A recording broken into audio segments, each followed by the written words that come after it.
Санның бөлігін табу үшін санды бөлшектің бөліміне бөліп, алымына көбейту керек. 24 бөлінген 4 көбейту 1 тең 6 сағат. Жауабы санның бөлігі 6 сағат. Немесе былай жазуға болады. Сан 24 бөлінген 4-тен 1 бөлшек сан түрінде.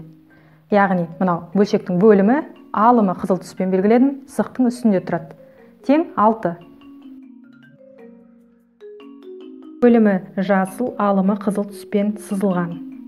Бөлігі бойынша санды табу үшін сәйкес санды бөліміне көбейтіп, алымына бөлу керек. 6 көбейту 4 бөлімі, алымы 1 қызыл түспен боялған, тең 24 сағат. Жауабы 24 сағат.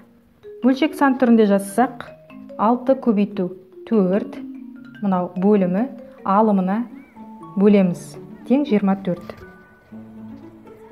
Бөлігі бойынша санның жауабы 24 сағат.